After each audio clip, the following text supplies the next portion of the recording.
pauta do dia com ele, Dr. Marcos Grangeiro, sempre com convidados. É Março Lilás, né? Campanha de conscientização sobre a importância de se prevenir contra o câncer do colo de útero, a quarta maior causa de morte de mulheres por câncer no Brasil. Olha, e durante todo o mês, instituições de saúde pública e privada promovem campanhas para conscientizar a população feminina sobre os riscos de desenvolvimento da doença, sobre os sintomas e como se prevenir. Muito bem, agora a gente vai apresentar, doutor Marcos, a sua convidada de hoje. Quem que o senhor traz? Quero dar bom dia a ela também, bom dia aos ouvintes que já nos acompanham. Por favor, faça as honras da casa. Bom dia aos ouvintes e principalmente às ouvintes. Vou aproveitando essa semana da mulher, esse mês da mulher, né? Um março tão especial. Queria parabenizar vocês, não tivemos a oportunidade de nos falarmos antes. Doutor. Então, parabéns, Obrigada. Tati, Bianca, todas as mulheres que compõem aqui. Parabéns às suas mulheres. As minhas também. Já foram parabenizadas. Parabéns à doutora Aline Frota. Parabéns, doutora. Que nos honra Muito aqui obrigada. com a sua presença nesse Março Lilás para a gente discutir. Ginecologista, obstetra, uma atuação muito forte no parto humanizado. Trata também, aborda com muita propriedade esse Março Lilás, né? A conscientização do câncer do colo de útero, não é isso, Aline? É Obrigado isso mesmo. por ter aceito o convite. Eu que agradeço, tá? O março é sempre um mês importante, né? Até porque tem o Dia Internacional da Mulher. Quero parabenizar primeiramente todas as ouvintes também. E o Lilás é para conscientizar a importância do exame de prevenção, a importância do exame de rastreio, a importância dessa mulher procurar o seu ginecologista de forma anual e fazer a coleta do preventivo, dela ser examinada, dela ser escutada. E com isso, só através do preventivo e da consulta ginecológica é que a gente vai conseguir diminuir essa alarmante taxa de câncer de colo do útero, principalmente aqui no Amazonas.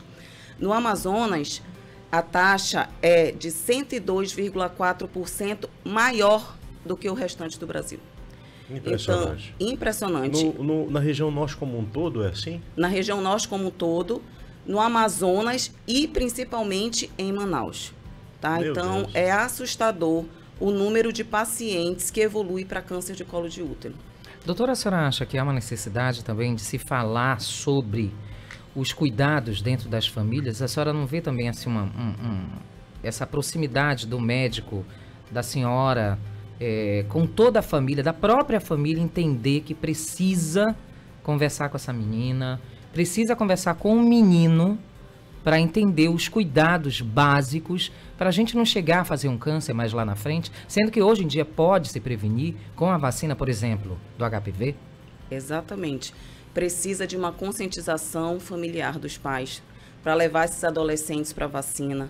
A vacina está aí na rede pública para ser vacinado os adolescentes, né? As meninas e os meninos. O uso do preservativo também, né? A iniciação sexual aqui no Amazonas, eu falo pelo Amazonas, que é onde eu trabalho, onde eu vejo, onde eu estudo mais, é muito cedo. A troca de parceiros também acontece muitas vezes, né? E sem o uso de nada para conter o vírus. Então, é por isso que essa disseminação ela está desse jeito aqui no Amazonas. Precisa, sim, de uma conscientização desde quando essa criança inicia a adolescência, principalmente por parte dos pais e também das escolas. Caros ouvintes, nós estamos conversando e estamos falando aqui sobre um câncer que é talvez o câncer mais prevenível que exista, que é o câncer causado por um vírus, papilomavírus humano, HPV, e para o qual nós temos uma vacina que, se for aplicada, se for disponibilizada, e ela é disponibilizada na nossa rede pública, a gente previne o câncer de colo de útero. E a gente tem números alarmantes de câncer de colo uterino no Amazonas, em Manaus, que me impressiona mais ainda, porque é uma capital.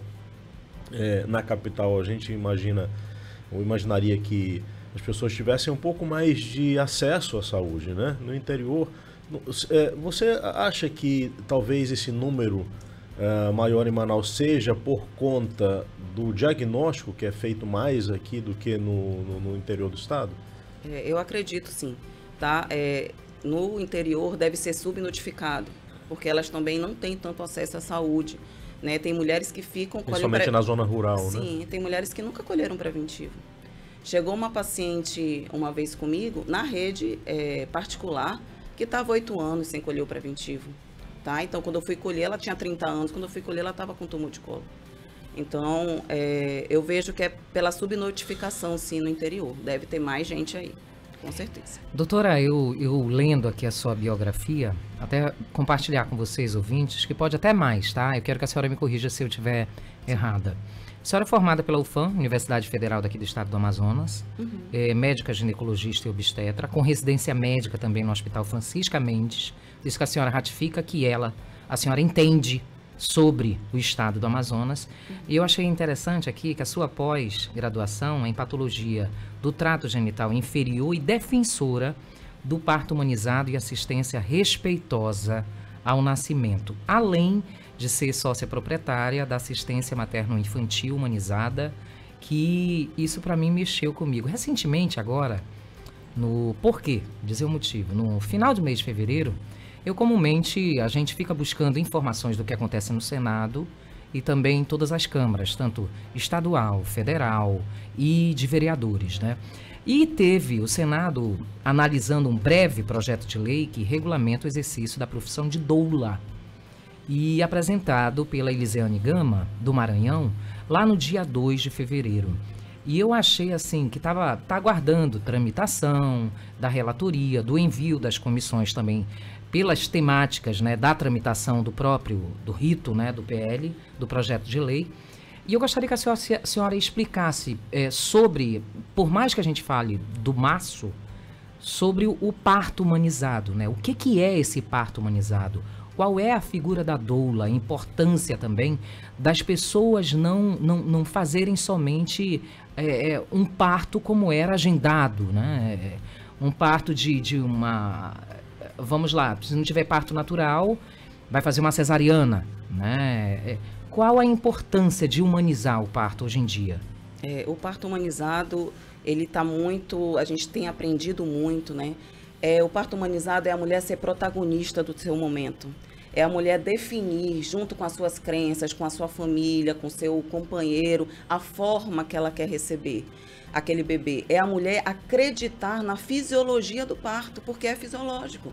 Então, ela acreditar no corpo dela, ela acreditar que ela pode parir esse bebê, isso é muito importante. E dar o protagonismo para ela. Não é mais...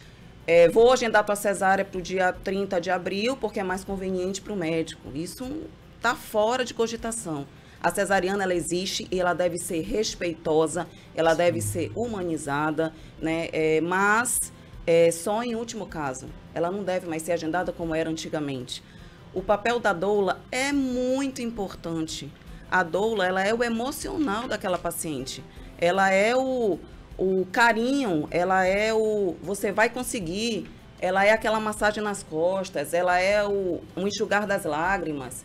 Então, assim, ela, na minha equipe, ela é muito importante. É o acolhimento, né? É o acolhimento. Na ausência até do pai, às vezes. Exato. O pai, por medo, não quer estar lá do lado, vendo a esposa chorando e gritando e tá ali. E o nervosismo, a doula... É aquela famosa parteira, né? A parteira que estava ali do lado. Exatamente. É a voz doce. É a voz, você vai conseguir, né? O médico, ele é mais o assistente mesmo. Ele literalmente assiste, né? Sempre Exato. Levando em consideração o bem-estar materno e fetal. E ele só entra em ação mesmo quando for estritamente necessário. Então, mas a doula e a equipe multidisciplinar, tá? Fisioterapeuta, um bom pediatra, um ambiente... com a música que ela quer ouvir, ninguém com conversa paralela que não seja relacionado ao assunto, a luz mais baixa, às vezes na banheira, às vezes um cheirinho de incenso, tudo é ela que define, tudo. Impressionante. Desculpa, por favor, doutor. Mas é impressionante que a gente está falando aqui de uma assistência médica que na sua origem, na sua essência, deveria ter esse predicado humanizado. Exato. E a gente precisa arrumar um adjetivo para mostrar às pessoas que ele precisa ser humanizado. É impressionante a gente viver isso, né? Então... A que ponto nós chegamos, né, doutor? A que ponto nós chegamos, né? Verdade. A que ponto nós chegamos? Mas tudo isso também é a falta de informação, eu vejo, sabe? Eu sempre peço para minhas pacientes, todas que eu atendo em todos os cantos, estudem, se informem. Isso. Né? As redes sociais estão aí abertas, não é para só estar no TikTok vendo dancinha. Vai se informar sobre a fisiologia do seu corpo. Né? Vai se informar se você está sofrendo algum tipo de violência obstétrica na hora do parto. Né? Seja na rede particular, seja na rede privada, ou seja na rede pública. Vá entender por que aquele médico indicou aquela cesárea.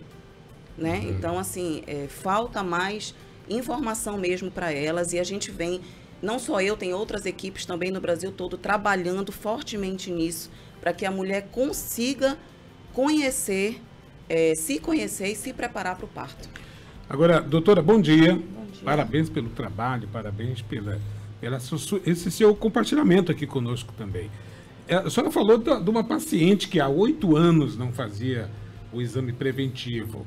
Nós aqui da capital temos também esses casos um pouco raros, mas considerando o estado do Amazonas, considerando as distâncias, o acesso, às vezes, a uma especialista, ali tem somente um médico, talvez até um auxiliar, né, que é a figura do que pode ser encontrado na área de saúde. Isso tudo, a senhora ainda há pouco tocou, que é falta de informação. O que a gente pode fazer para minimizar isso? E o que nós estamos praticando hoje, por exemplo, é uma dessas contribuições.